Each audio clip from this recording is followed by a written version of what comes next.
One of Hollywood's more successful and pleasant formulas is having dramatic actors play comedic roles. An example of this is with serious actor Peter Graves. He starred as a villain in the movie Stalag 17 and as a team leader in the TV version of Mission Impossible. He used his deadpan seriousness for a hilarious effect in the movie Airplane. Flight 209er, this is Denver Flight Control. You're approaching some rough weather. Please climb to 42,000 feet. Roger, Denver. We have a visitor. Hello. Hi. This is Captain Over, Mr. Murdoch, and Mr. Basta. This is Joey Hammond. Oh, hi, Joey. Come on up here, you can see better. Joey, we have something here for our special visitors. Would you like to have it? Thank you. Thanks a lot. Sure. You ever been in a cockpit before? No, sir, I've never been up in a plane before. You ever seen a grown man naked? Joey, you ever hang around the gymnasium? Joey, do you like movies about gladiators? Another serious actor was Leslie Nielsen. His early serious role was in the sci-fi classic The Forbidden Planet. In the following scene, he also deadpans with Peter Graves. He plays a doctor who announces the source of a deadly sickness among the passengers. All right. Now we know what we're up against. Every passenger in this plane will have fish for dinner. Will become violently ill in the next half hour. Just how serious is it, Doctor? Extremely serious. Starts with a slight fever, dryness of the throat. As the virus penetrates the red blood cells, the victim becomes dizzy. Begins to experience an itching, a rash. From there, the poison goes to work on the central nervous system, causing severe muscle spasms, followed by the inevitable drooling. At this point, the entire digestive system collapses, accompanied by uncontrollable flatulence, until finally the poor bastard is reduced to a quivering, wasted piece of jelly. Peter Graves had a few more comedic roles after Airplane, but it was his co-star Leslie who picked up that comedic ball and ran with it for multiple touchdowns. The first was in the comedy series The Naked Gun. I'm Lieutenant Frank Drebin, Police Squad. And don't ever let me catch you guys in America. Same old story. Boy finds girl, boy loses girl, girl finds boy. Boy forgets girl, boy remembers girl.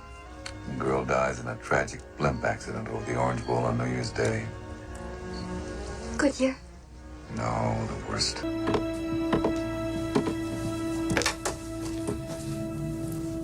Nice beaver. Thank you. I just had it stuffed. Let me help you with that. He also used his deadpan skills in the Mel Brooks film Dracula Dead and Loving It. Stand up. Not you. Sit. No, not you. You sit. You stand. No, sit. No, you stand. You walk to the terrace door and you go back to sleep. Watch out!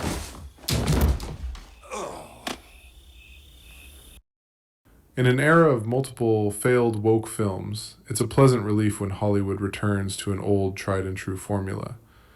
Films that entertain instead of preach. Here's the newest example. What do you want, little one? Your ass. That's the sound of the police! That's the sound of the beast! That's the sound of the police! That's the sound of the beast! Who are you? Frank Drebin, Police Squad. The new version. That's the sound of the police! Hi, Daddy. It's me, Frank Jr. Love you. Hey, Dad. Boy, do I miss you. Sound of the police!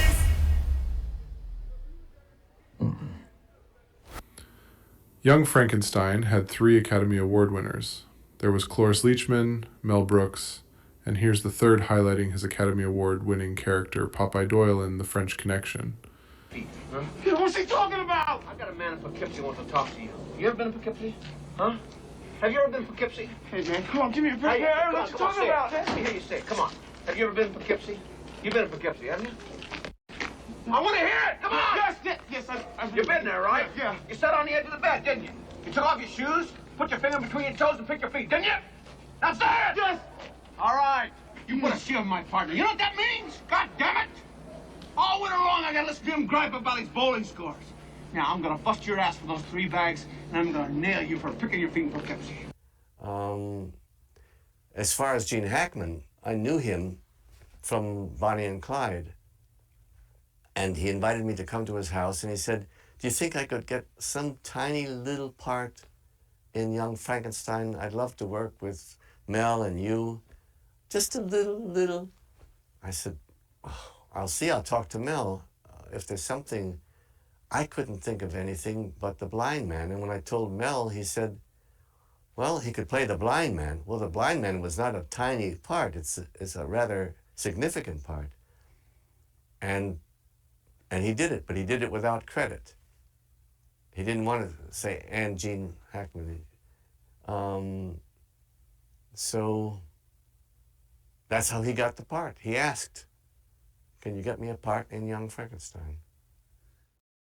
When Gene Hackman's name came up, you heard people say, oh, I knew it was Gene Hackman, or I didn't know who it was. It was, to me, that was a real surprise that people did not realize who it was during the show, and then afterwards they got a big laugh on the roll-up knowing who it was, heightened that bit. The blind man pours soup into the monster's soup bowl in The Bride of Frankenstein. I thought, wouldn't it be wonderful if he misses and hits the crotch?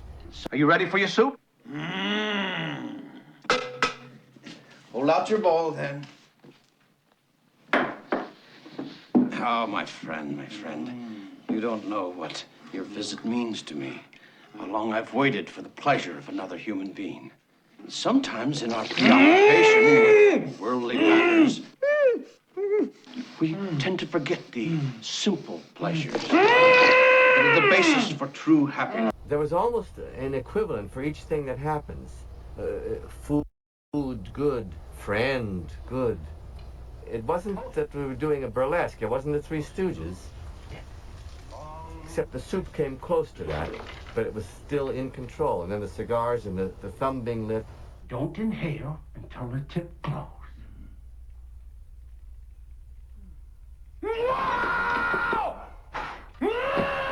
It was really a parody of that beautiful scene in The Bride of Frankenstein. Young Frankenstein was blessed that all the actors were so good at ad-libbing. Gene Wilder didn't add the next line here. Gene Hackman did.